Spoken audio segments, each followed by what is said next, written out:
your cap binding complex binds. You get splicing, and the spliceosome leaves behind those exon junction complexes, the EJCs. And then after polyadenylation occurs, poly A binding protein binds, right? All those proteins actually associate with receptors at the nuclear pore, right? It really is like a lock and key mechanism. So the nuclear pore, it's a pore, but it's too small for something like an RNA to just swim out, right? So its export is highly regulated. And so for export to occur, you need to have all the processing occur normally so that those proteins that bind can associate with the nuclear pore and say, hey, this transcript is ready to go. Then process, has all the correct associated proteins, is ready to leave the nucleus and go into the cytosol. If that doesn't happen, right, if you have, right, that question 4 that we get back to, if poly A tail isn't added appropriately, you're not going to get poly A binding proteins. Or even if poly A tail is added but somehow poly A binding proteins don't bind. Splicing doesn't occur, you don't have EJCs. If the cap isn't added, you don't get cap binding complex. All of those things equal incomplete or unprocessed RNA. Those don't get exported, and they are quickly degraded in the nucleus. Right? It's waste. We don't want it. So we have all these, what's the enzyme called that breaks it down? Exonucleases. All these exonucleases hanging out, waiting to be fed. Unprocessed or incomplete RNAs, or intronic RNAs, right, that's been spliced out. All right, so prevention of translation of damaged or unwanted RNAs in the cytosol. So if RNAs are not viable for translation, or, right, if they have, what did you learn about in the learning module? If they have what, they'll get degraded. What kind of mutation? Nonsense mutation, that's right. Which is also called a pre-termination codon, right? It terminates translation, but upstream of the intended stop codon. That's going to lead to degradation, right? So the whole idea is bad things don't get translated. The book didn't have a really good image to show this. Maybe I should spend some time making my own. The idea, I got a few people, or at least one person posted on Canvas asking about, man, I'm not getting this whole nonsense-mediated decay, right? And so the idea is that here's your translational chart, right? Here's your AUG. And say here's your intended stop. Which one of the stop codons? Fantastic. All right. Is that right? Yeah. Okay. All right. Why didn't you have those memorized? All right. So you're going to have EJCs deposited at all of the exon-intron boundaries. The spliceosome leaves those there. And what we know about nonsense-mediated decay is basically if you have the ribosome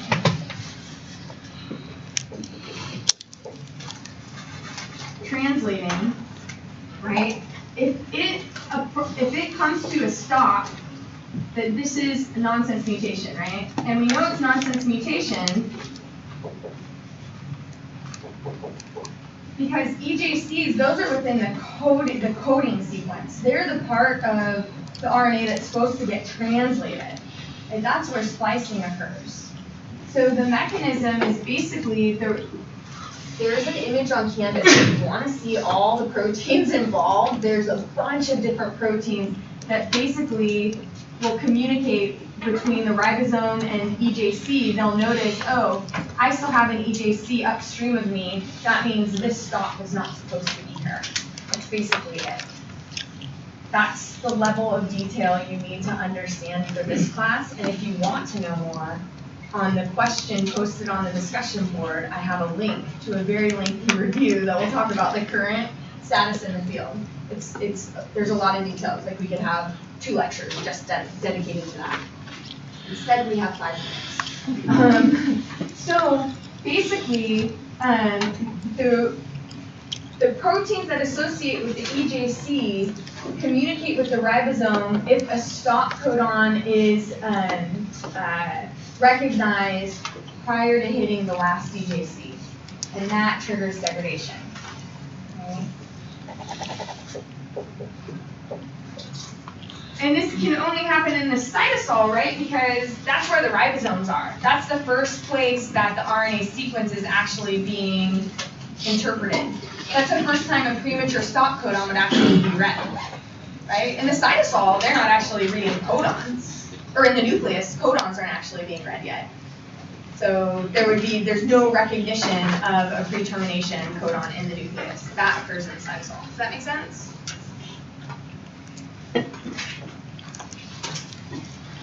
And this is important because nonsense mutations lead to nonsensical proteins.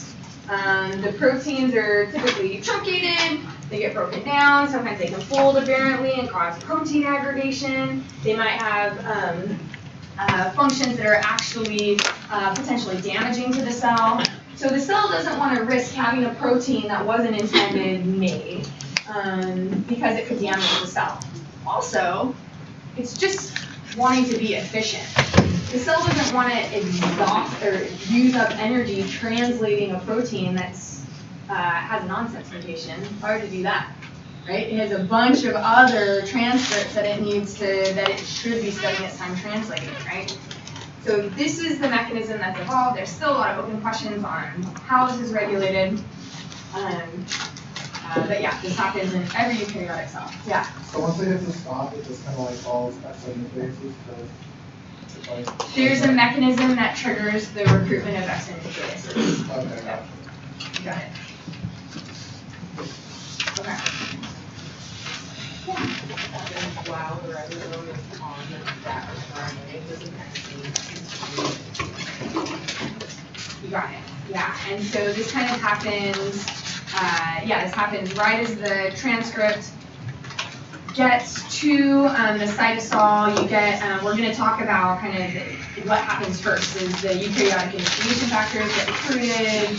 You get the ribosome and translation initiation complex form, and the ribosome, right as the very first translation event of that particular transcript, the ribosome would recognize the nonsense mutation upstream of the EJC. It gets terminated and is done.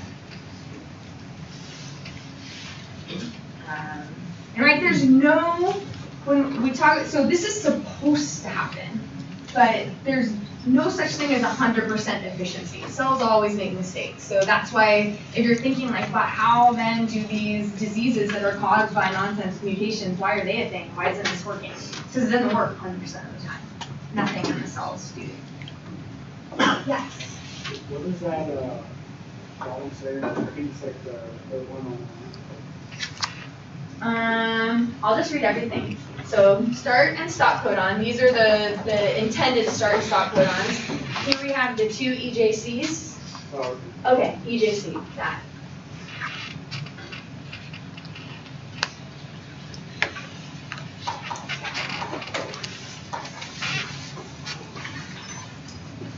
Yeah, this room, the whiteboard setup is not optimal. Not a fan. I complained about that before I did.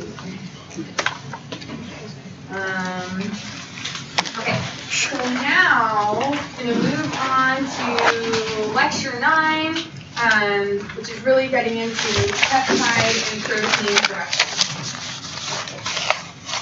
Okay, so these are all the things that we do are about to learn.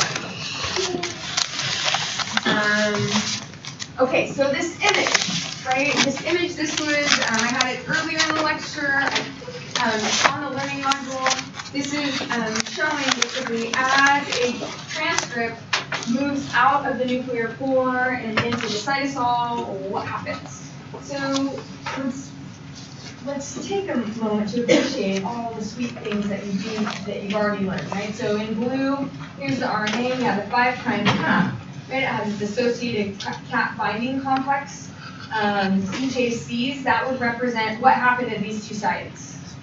Splicing, right? So splicing occurred at these two sites. We have our poly A tail and all the associated poly A binding proteins.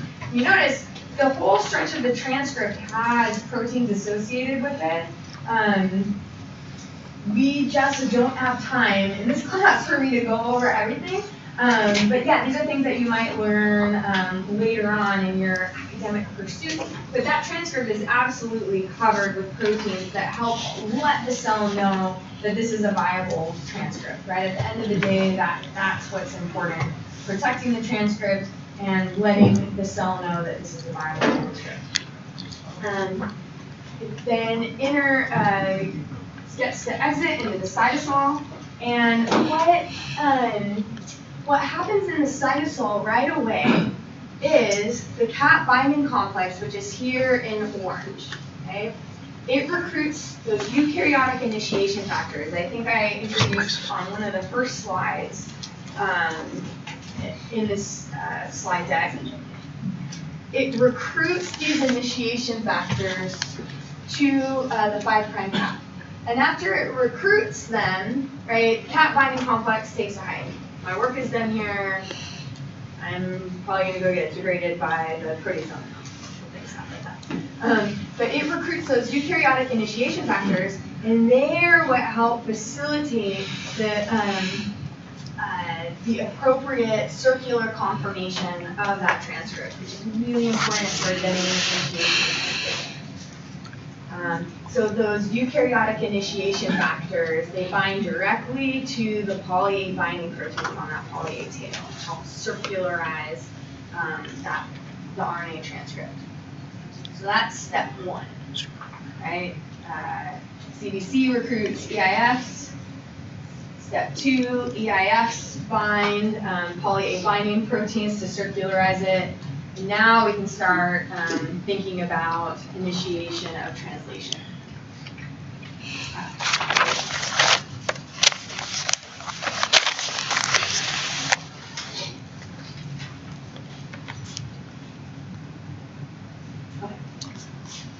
All right, so now we're going to move on to talking about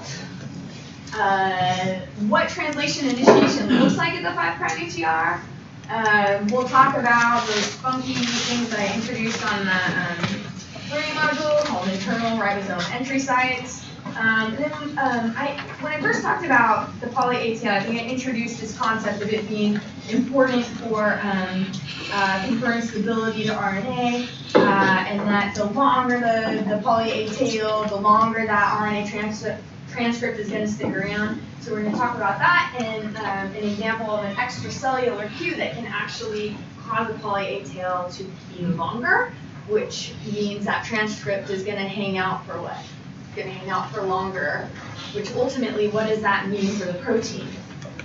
You get more of it, right? Because you'll get more ribosomes get the opportunity to translate that RNA. Because as long as that RNA persists, as long as it persists, you can get a ribosome reading it and translating peptide off of it, right? So how long an RNA survives, it always usually directly correlates to how much translation, how many peptides are synthesized from that transcript. Okay, here's that image of that was shown on like the second slide, where I introduced to the idea. Okay, showing it linear is just to kind of, I don't know, I guess make room to show this. But this transcript is still circular. So on the learning module, I put an actual image of a transcript with a bunch of ribosomes associated with it, translating it, and I wanted you to notice that it was circular, right? As the ribosomes are translating it.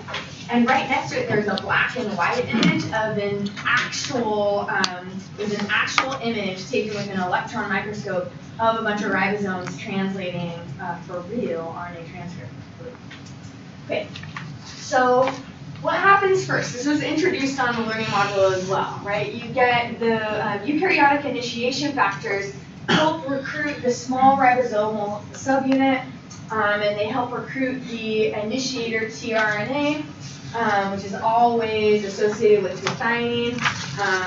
The EIF2 helps bring that initiator tRNA to the complex. So it's really the sandwich of EIFs ribosomal subunit, and initiator tRNA. So once this assembles, it slides along until it gets to, aha, start codon. And that's when the large ribosomal subunit is like, okay, cool, I'll engage here, and and translation begins. So slides along, reaches AUG, starts translating the peptide. Okay, and I think I put in a video that was like the basics of translation. So I've heard that you guys get that in other classes, but some of those details you can kind of write at the hard drive what sometimes happens after the classes. So to help remind you of what translation looks like, put that video in. For me, I love seeing things in motion. That helps kind of crystallize that information, which is why I try to do that with those videos. Okay. So that, when I say translation initiation at the 5' UTR, it's because usually what happens, you get assembly of the eukaryotic initiation factors, ribosome, initiator, tRNA, right, at the 5' UTR, really associated with that 5' cap, right? It's 5' cap dependent is the way translation usually proceeds, right? We're not talking about internal ribosome. Okay. Yeah. Regular first and non-anaerobic. Yep. There's a complex form with the 5' UTR. Okay. So Yeah, translation initiation at the 5' UTR. And this is called cap-dependent translation. You hear it differentiated as cap-dependent versus cap-independent when people are discussing irises, right? Because irises, the thing that's kind of novel about them is it's not 5' cap-dependent. Usually a translation initiation is 5' cap-dependent. That's where these assemble. That's where the eukaryotic initiation factors are, which is what the ribosome wants to associate with, usually. Okay, so iris, they're weird.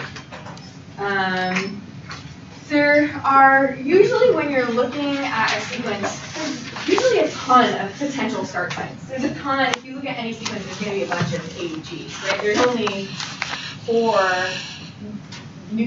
there's AUGC, right? So what are the odds that you're going to have an AUG? There's a bunch of AUGs. Usually what happens when the ribosome slides along, it recognizes that first AUG and is like, okay, cool, let's go. Every once in a while you'll have what's called leaky translation. It'll move a little bit further downstream, but not much. So irises are something novel that, right, sometimes we don't know why an iris is used. In the cases that it is clear what's happening, it tends to be because there's a problem with one of the EIFs, right? And so in this case, what the difference is, oh wait, what did I want to say? Oh, so 90% of the time, apparently an AUG adjacent to 5' cap is used. Sometimes that's bypassed. And I feel like bypassed isn't the right word because it almost makes it sound like the ribosome did form there and just passes it up. It's not what's happening. In fact, I'm going to change that word in this slide to eliminate confusion for future students, so that doesn't help you. Anyways, so what I'm saying, the reason I don't like the word bypass is because it's not like the ribosome that's using an iris ever even sees that first AUG. It doesn't. So check out this case, right? Here we have our normal EIF4E and 4G associating at the 5' cap, associating with the poly A binding protein. Here's an example of, in this case, we don't have the EIF4E, right? 4G is still making an effort. It's bound to something here, and it's associating with the poly A binding protein.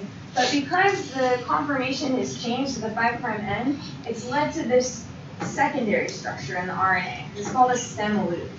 It's one of the most common secondary structures that RNA will form. These funky stem loops where they kind of bind, right? It's a single strand. RNA is single strand, not like DNA and double strand where all the nucleotides are bound to one another. So what can happen is they can form associations with one another and form the stem and a loop. And so when this forms, the ribosome is kind of like, I don't really know where to go here. It can't really access the 5' end. And so in these cases, what they found is the ribosome associating just further downstream, right? It's accessing this region of the stem loop just because the structure was conducive to ribosomal binding, basically. And so in this transcript, right, if you have a normal start site that's right here, right, like at this corner, but the ribosome finding here and sliding in this direction, it's never going to see that start site. So it's going to slide along until it finds the next start site and start translating there. That make sense? That's what we know about irises, is that they happen. A lot of times viruses use irises. We use mechanisms to degrade EIFs in a host cell and then take advantage of the destabilization so that their own genome can be translated. So there are funky ways in which irises are used. Okay, so for this class, what I want you to understand about an iris is, right, you know what the acronym stands for, right? Internal ribosome entry site. By internal, it's internal to the 5' end. It is not 5' cap dependent. If a ribosome is binding here, that is very different than it associating at the 5' most end with it. 5' cap dependent would be the normal situation, and iris is referred to as 5' cap independent. It doesn't care about 5' cap, it binds internal. And then same mechanism slides along until it sees its first AUG. So that means if we have a scenario where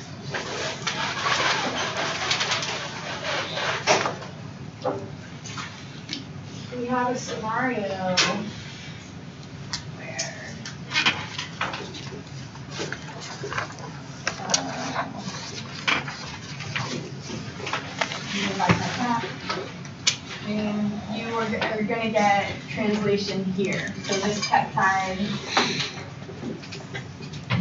have N-term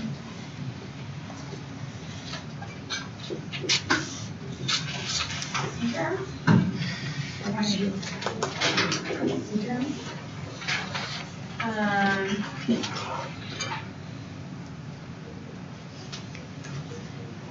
So we have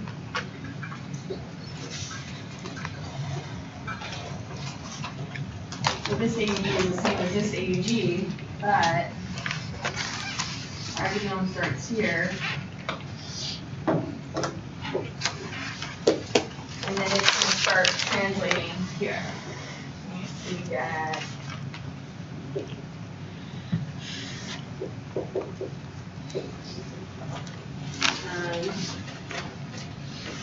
so basically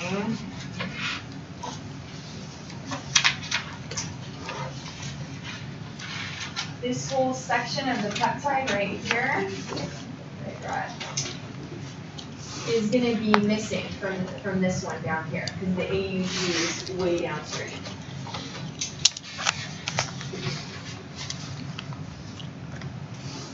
I need to get more dramatic.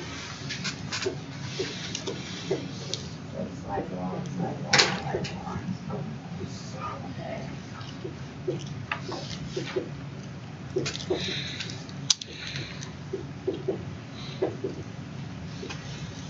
So we end up with a protein that's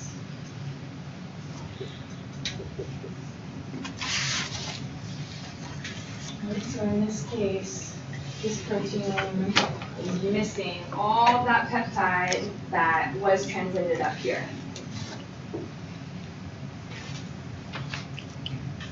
Yeah. And that protein is still functional? Depends. Yeah, it kind of depends on the case. A lot of times it's used to just a bunch of non-functional proteins. Like in the case of viruses, when they're commandeering it, yeah. Yeah, so it depends. But the thing that I would ask you on a test, right, is kind of similar to like on the quiz, is you're looking at two primary sequences of a peptide. They're exactly the same, except for one has 30 more amino acids at the N-terminus. What's one reason that could occur, right? And your hint is, oh, exactly the same, except for one has more at the N-terminus, right? It's recognizing what side of the protein it affects, and that does this affect the RNA sequence? An RNA sequence is an RNA sequence. It just affects where the RNA sequence starts getting translated.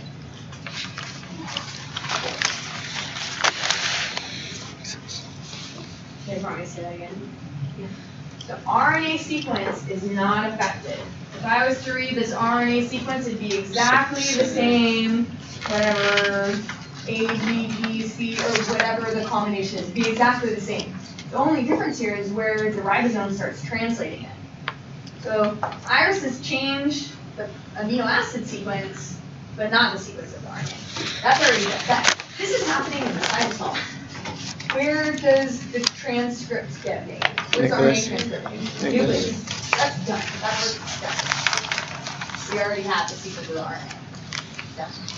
Once we're in the cytosol and we're at translation, all you can affect is the peptide sequence.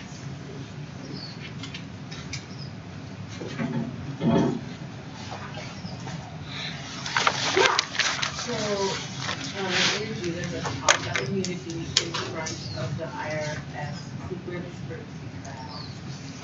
Yeah, so basically the way I've drawn this is,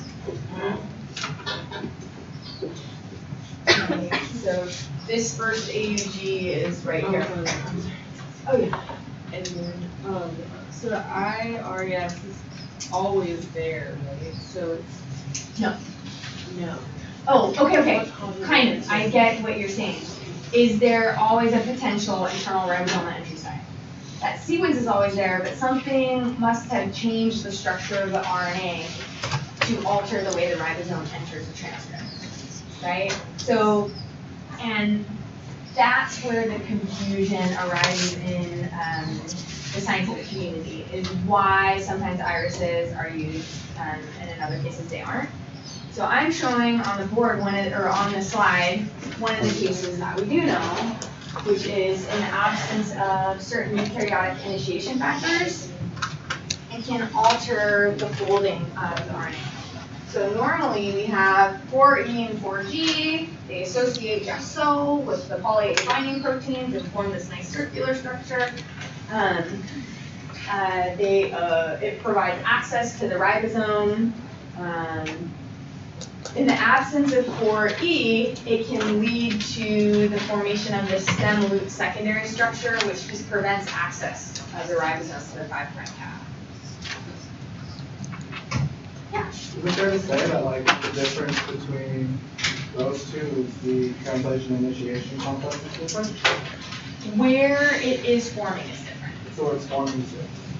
Where it's forming is different. What's different is really where the ribosome is entering the transcript. Is it at the 5' cap or is it internal?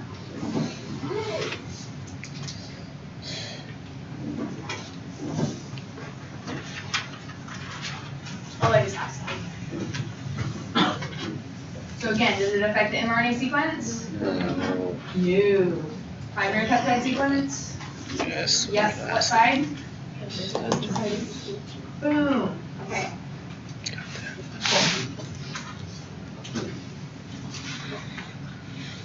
All right.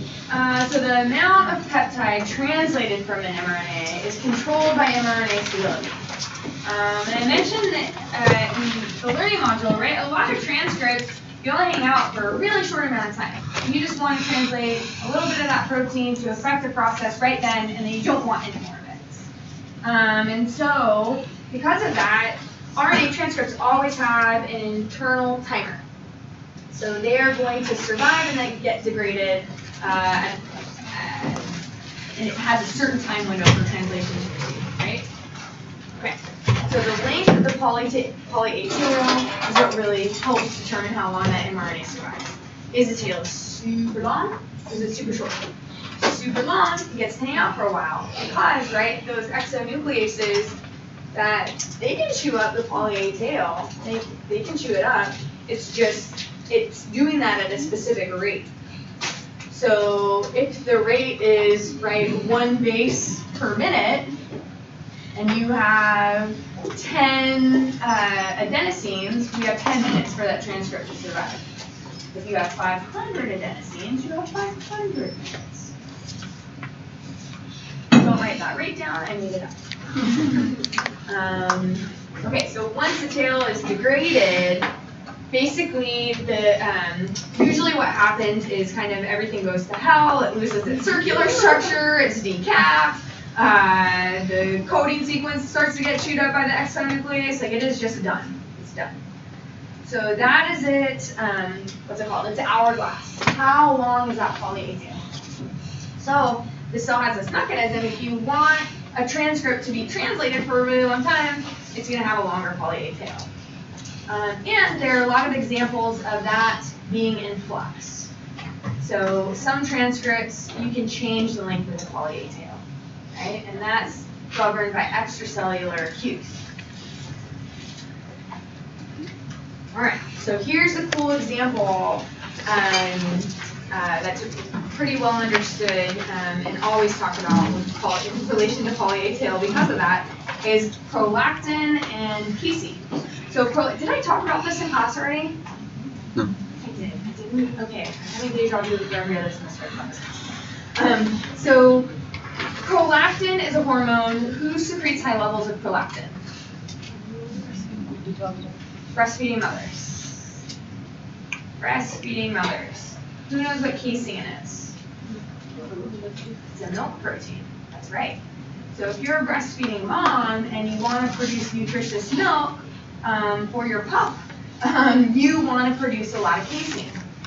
So what this experiment is looking at is basically how long is the prolactin transcript hanging out normally, or in the absence of prolactin and then with prolactin. So in this analysis, when they studied the persistence of the transcript, they found that in the absence of prolactin, the casein mRNA was degraded really rapidly. It turns out it has a really short poly A tail usually. So those exonucleases are like, sweet, food, just eats it up and gets degraded.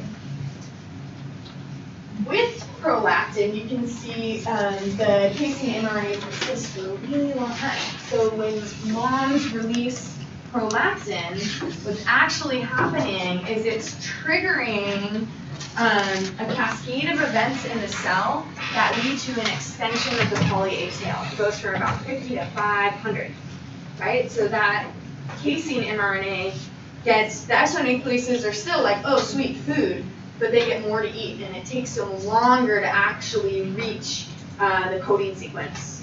So that means that the cell has a ton of time to translate casein. Translate. Lots of milk protein. So baby king. Speaking of babies, do you want to hear a child story? Yeah. My Saturday night, my husband was sick, so to go to bed early, I got this. Mom duty, got this. And it was playing with Legos. He's super into Legos, really cool. And then Ellie's in the back. I want more time. She was playing with ponies in the back, and that's just what she needed to do. And so I'm going back and forth between like Emma being like, oh, I can't find the super tiny blue piece. I'm like on the ground looking for it. And then Ellie's just like making fun noises in the bath. And then all of a sudden I noticed she was quiet. But I was like, oh, it's okay. I can hear her kind of like screaming. And then all of a sudden I check on her. Are you okay? I said, Mommy, I made something. I was like, you made something. And anyone who's babysat or knows what that means when it's in the bath knows the fear. I was stuck in my heart. I was like, you made something. And I walk in the bathroom, and she's standing there with her super excited look, and she's just holding a little turd. A little turd, and she has a little streak of poo on her face. And I'm like, don't move. Don't be alarmed, but don't move. Oh, Mommy. Okay, and then, yeah.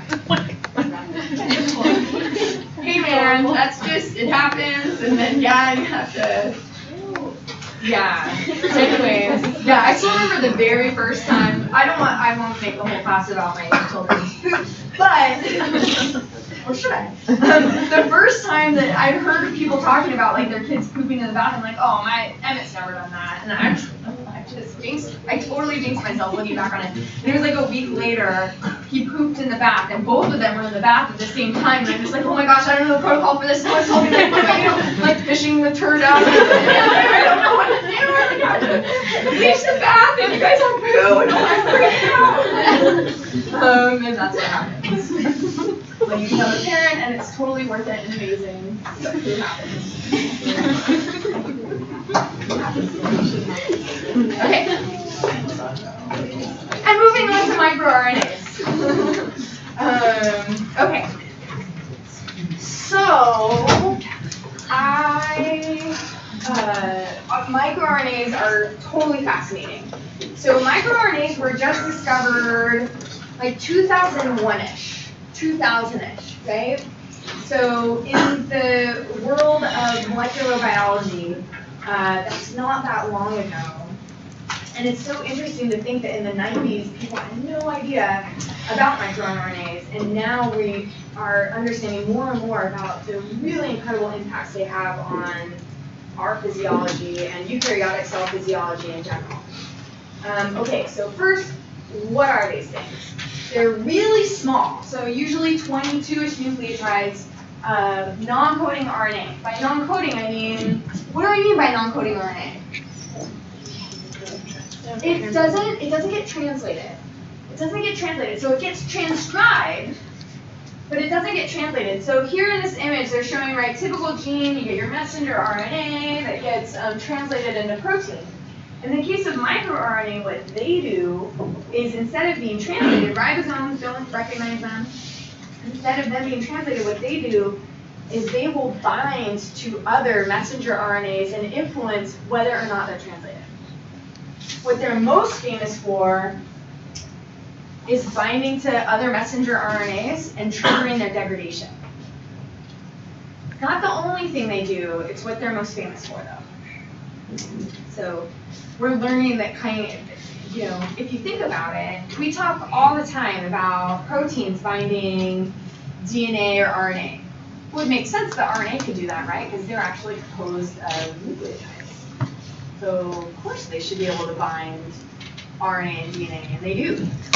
And so they found that microRNAs can influence not just translation, but transcription. It can activate or inhibit both. But again, what they're most famous for is interfering with the ability of a transcript to be translated. And there's a really cool mechanism of how they're even produced. The very last slide in this slide deck talks about it. I never have enough time to actually incorporate it into the curriculum. So it's there if any of you want to kind of take a look at how they're made. This is the extent of what I tell you. MicroRNA. It's transcribed and then it can bind to mRNA. It's a little bit more complex and really cool. Let's talk about kind of the broader concepts of how microRNAs do this. All right, so why I think it's so fascinating that we didn't know about them prior to 2000, it turns out that upwards of 60% of our genome are regulated by microRNAs. That's crazy. It's just so phenomenal. I love science, like how much, and the more you learn about science, the more you know, the more you realize how much we don't know. Like you read these textbooks and you think like, oh, we have it all figured out. Oh my gosh, we're only scratching the surface. It's so exciting. So much fun because questions and learning, I think, are the greatest part of being alive, besides cleaning up my 3-year-old food case. So evolutionary biologists have posited that perhaps these evolved initially as a defense mechanism against viruses and transposons, right? All these inappropriate RNAs that are hanging out in our cells. our cells divided the cellular response to create little fragments of RNA that would bind to them and cause them to be destroyed, right? So microRNAs were initially like these superheroes in the cell, like, oh, getting rid of the viral RNA and those transposons that are hopping around that also likely came from RNAs to kind of prevent the cell from harm from those things. And if that is how they evolved, they've greatly expanded their role in the cell present day, right? So present day, up to 60% of our genome, their expression is influenced by these things, right? Okay, so we're gonna walk through how they specifically can interfere with translation, okay? So I talked about they do other things, and this class we're just talking about how they mess up translation. And right here, this is showing a diagram of the very first microRNA that was ever identified. It's called Lin4. So Lin4, it was found in C. elegans, those little flowers. Lin4 is in blue. And in yellow, you're looking at Lin14, which is a gene in C. elegans that's being regulated. Its expression is being regulated by Lin4. And so in the group that first identified it, they noticed in the 3' UTR, there were all these places where they were detecting this small piece of RNA was binding to it. And one of the things that makes microRNA so versatile is kind of shown in this image. So see how it's looping? They're looping. So microRNAs can bind to an mRNA imperfectly. So it does all these kind of acrobatics, like RNA acrobatics, to make it work, right? Like, okay, I don't match up perfectly here, I'll just form a little loop and keep on going. So that makes these microRNAs really versatile. So you can have a 22 nucleotide microRNA, and it doesn't have to exactly have an exact sequence match. So one microRNA can regulate a whole bunch of genes because of that. And so what they noticed was any time this little piece of RNA was binding to these parts of the 3' UTR, the transcript was just getting degraded. It wasn't getting translated. And so how is that happening? We know that now that there are a bunch of different mechanisms that microRNAs use to prevent translation and to cause degradation of the mRNA. And here are 3 of the most prominent. Not the only ones, there's 3 of the most prominent. So the first thing that these microRNAs can do is they can just block binding to initiation factors or ribosomes. Like what this, so green, or sorry, I totally know my colors. Purple is the microRNA plus associated proteins, so it'll oftentimes recruit proteins to help it do its job. What it's showing here is whenever you see in science a line with, instead of an arrow, a little, like a perpendicular line, that means inhibiting. So this is indicating that this microRNA is inhibiting binding by the ribosome, or inhibiting binding of the EIX to the 5' cap. So it's inhibiting those essential components of the translation initiation complex.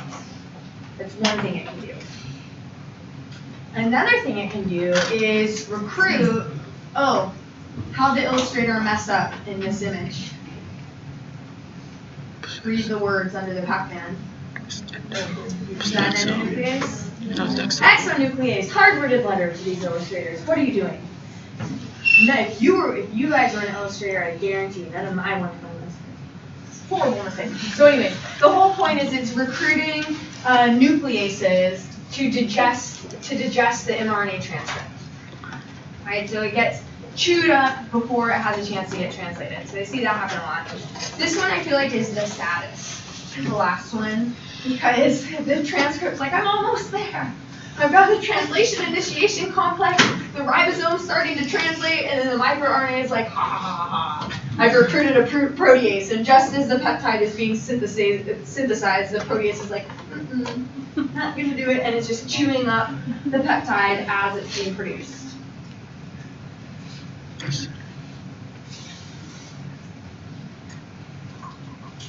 Oh. So, and just to help you, they labeled this miRNP. It's just microRNA ribonucleoprotein complex.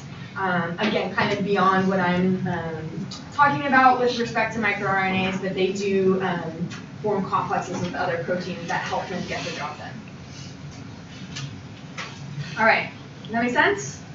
Good? Cool? All right, so now on to co- and post-translational protein regulation. So things that are happening during or after translation help regulate proteins. I'm going to talk about how proteins fold, and most importantly, how chaperones, cool family proteins, aid in the folding process.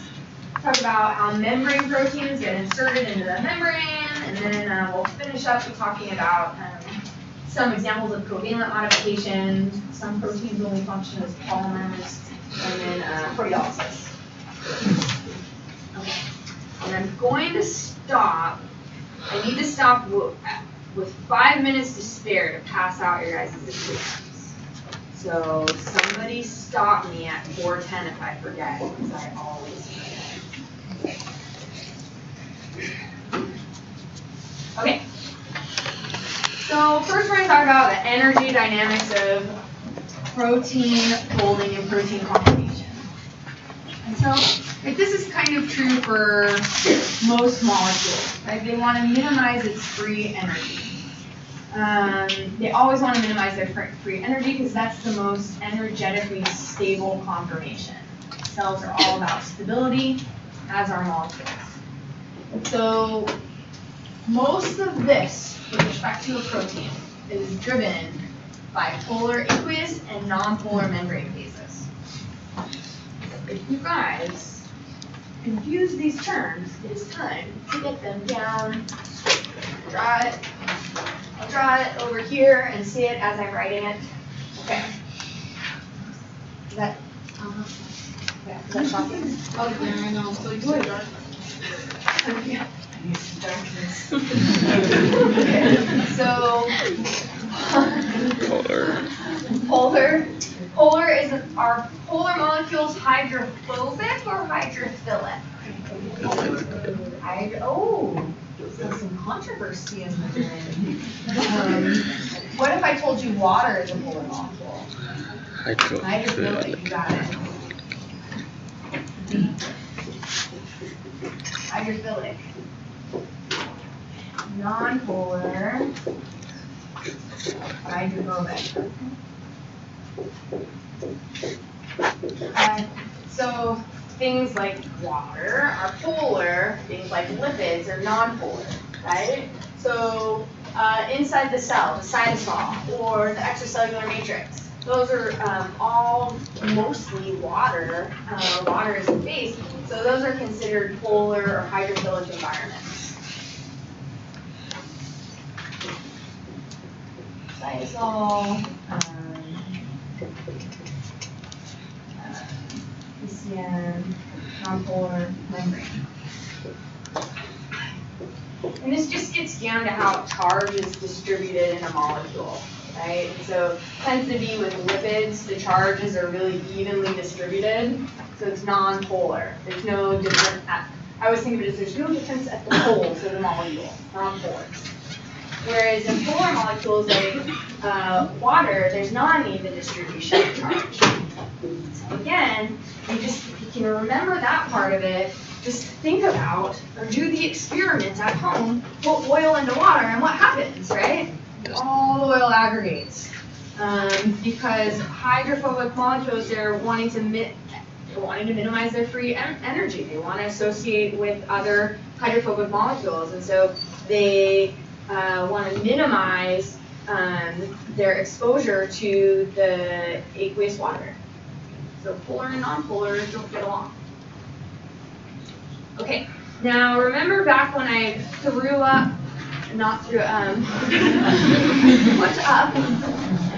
up the image of the different amino acids. Poop, vomit, what we come to look for. I put up that image of the amino acids and of their different structures and their different biochemical properties, right? So there are a lot of amino acids that fall under the category of either polar or nonpolar. So a lot of what protein folding is determined by is wanting to make sure, if you're folding in the aqueous cytosol, that you try to hide all the hydrophobic side chains on the internal part of the protein. Right, you want to minimize those hydrophobic side chains exposure to the aqueous environment, and maximize the polar side chains exposure to aqueous environment. Okay, so in this image, blue are polar side chains, and then green are nonpolar. So you're gonna need to remember that, like at the back of your hand. Polar, remember polar is like water, maybe polar bears and ice is water. I don't know. Just trying to help. Something to help you remember. Polar is like water, hydrophilic. Non-polar, hydrophobic. So as the proteins fold, when they're folding, they're trying to maximize, right, getting or minimize the hydrophobic side chains exposure to the aqueous cytosol. So they're trying to maximize getting green, which is representing those nonpolar side chains, internal to that protein. Okay. And so the reason this is really important in a cell is if you have those hydrophobic moieties exposed, they will start to aggregate with other hydrophobic moieties, right? Think about oil. They don't want to associate with water. So they're going to try to associate with any other hydrophobic moiety that they find. This is the #1 cause of protein aggregation in a cell, is having exposed hydrophobic moieties and those proteins aggregating with one another. Protein folding and minimizing exposure of the hydrophobic moieties to cytosol is important for preventing, at the end of the day, protein aggregation. So what place is safe for hydrophobic moieties? Internal, in the internal portion of the protein, or in the membrane, right? Membrane, phospholipids. Lipids are nonpolar. So right, if we're looking at this protein, so this is just a standard transmembrane protein. Right here. So which part of the protein do you think is going to have exposed polar side chains? Outside, inside the cell, or in the membrane? Outside. Outside and inside. Exposed polar side chains. What part? Non-polar side chains. Right, hydrophobic interior of the bilayer, right, in the membrane. And that's exactly what you see on transmembrane proteins. Usually the transmembrane region is typically easy to see if you're looking at a peptide sequence. It'll be this stretch of really hydrophobic amino acids all next to each other. That's the part that gets stuck in the membrane. And so I've already set the stage for this being important. How proteins fold is being important with respect to hydrophobic and hydrophilic residues. So the cells have this big family of proteins called molecular chaperones that chaperone the folding process. They try to help proteins fold properly. So step 1 is getting them to fold properly, and step 2 is what happens if they don't. Right? And so the cell has a mechanism to, basically, these proteins are on the clock. You gotta get it right with a certain amount of time. If you don't, you get degraded by the protein. So chaperones are there to try to help it out because it makes sense to want to help the protein at this point. You've expended so much energy. Think about it. The details in lecture 6, 7, 8. Oh my gosh, there's so much that a cell has to do to get these transcripts produced in the first place, spliced properly, out of the nucleus, into the cytosol, translated. Oh my gosh, I don't want to give up on it now. But, right, like any questionable relationship, you have to know when to call it. It's just not getting better. And so that's how the cell views this. It's like, I've invested a lot of time. I want to try to make it work. Let's have some chaperones, i.e. molecular counseling. And if you still don't get it right, boom, you're gone. Actually, really good advice. I didn't realize cellular transcription and translation could be relationship advice.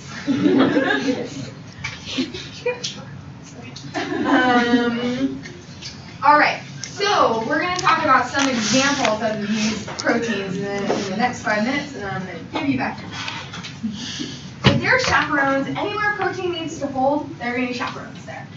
So we're going to talk about 2 that are in the cytosol, 2 very famous cytosolic chaperones, not the only ones, but they're 2 important ones.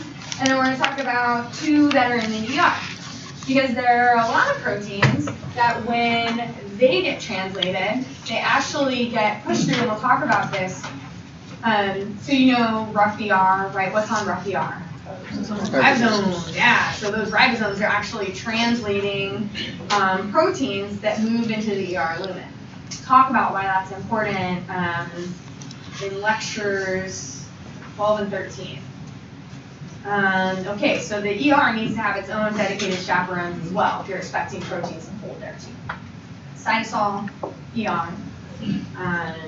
The mitochondria even has its own chaperones, right? Because it has its own DNA that it needs to have transcribe, translate, hold properly too. Okay, so let's first talk about HSP70. So HSP70, the way that it works, and this is very different than HSP60, is it binds to the peptide as it's being translated from the ribosome. Right? So as this peptide is being produced, HSP70 is like, oh, I see some hydrophobic residues. And it binds directly to those hydrophobic residues right away. So basically it's there to try to let to make sure those hydrophobic residues don't start aggregating right away. So it's there to give the peptide a chance to get translated and then figure out how to hold on its own. So protect those hydrophobic residues by binding directly to them. And then this slide is trying to show that it's coupled, this process is coupled to ATP hydrolysis. It actually involves it's a really cool mechanism with other co-chaperones. It's kind of beyond the scope of this class. So now what I want you to understand about HSP70, what I'm going to expect you to know for the test, is that HSP70 binds hydrophobic residues during synthesis, right? During peptide synthesis. And they give the peptide a chance to be synthesized and then fold on its own. So that it doesn't start to aggregate right as it's being made, right? So they shield it. The function is shield those hydrophobic moieties, and then once the peptide is produced, with this really cool but super complex mechanism, they can be released and attached again and released, and the protein can try to fold on its own and get those moieties kind of hidden on the internal part of the peptide. Anyone have questions on HSP70? HSP60. You're in space. Yeah, and I hate, right? That's part of the challenge of you remembering this is just remembering like, oh gosh, 60 versus 70, and that's super annoying. I can't think of a good mnemonic off the top of my head. 70. No, okay, sorry. I can't right now. You got one? 60 cylinder. 60 cylinder, yeah, I love it. Okay, 60 cylinder, yes. And, right, you'll remember me being like a nerd up here, being like 60 cylinder, yeah, okay. Whatever works, man.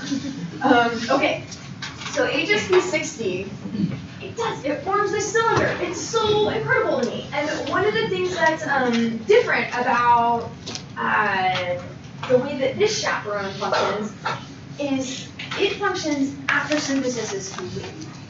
So this peptide has been fully synthesized, having trouble folding, and so HSP60 functions as this cool isolation container, right? So it moves into the HSP60 cylinder and gets to fold without interference with other molecules, right? Just gives it an isolation chamber to figure it out on its own.